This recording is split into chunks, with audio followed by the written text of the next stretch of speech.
বয়ানে আসার জন্য ওযু করছি, তখনও আমি মিসওয়াক করছি। আমি নবীর দুশমন হব কেন? এই মিয়া, জীবনের প্রথম দিন থেকে আজ পর্যন্ত কোনোদিন দাড়ি কাটি নাই, আমি নবীর দুশমন হব কেন? কেন? রাতের 3:30 বাজো মাহফিল থেকে আইসা ফজরের নামাজ জামাতের সাথে কনকনে ঠান্ডার ভিতরেও পড়ি, আমি নবীর দুশমন হব কেন? আমার মা, আমার বাপ, আমার বিবি, আমার ছেলে, আমার মেয়ে কোনোদিন টেলিভিশন দেখে নাই, আমার ঘরে কোনো টিভি নাই, আমি নবীর দুশমন হব কেন? কথা বলেন না কেন? আমি কোনো হারাম রোজগার করি না, আমি কোনো অবৈধ রোজগার করি না, সুদ খাই না, ঘুষ খাই না, কোনোদিন কিস্তি লই না, আমি নবীর দুশমন হব কেন? কথা বলেন না কেন? বলেন কি কারণ? কি কারণ?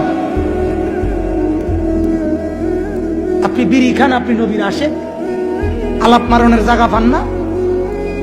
ঘটনাটা কি? সাদওয়ানে বেডি খান, রঙিন টেলিভিশনে নর্তকীর নাচ দেখেন, আমনে নবীর আসে কারে হুনানেডি? কথা বলেন না কেন? কারে হুনান, কারেডি? 30 বছর ধরে আপনার ঘরে রঙিন টেলিভিশন চলে, আমনের বেড়া বেড়ি সব ছেলে মেয়ে টেলিভিশনে নাচ গান চায়, আমনে নবীর আসে। হ্যাঁ, আমরা হুনানেডি, আমরা বুঝি না এগুলা। অতএব কাটসাট কথা আমি বললাম পরিষ্কার ভাবে, রাসূলুল্লাহ সাল্লাল্লাহু আলাইহি ওয়াসাল্লামকে কষ্ট দিয়েন না।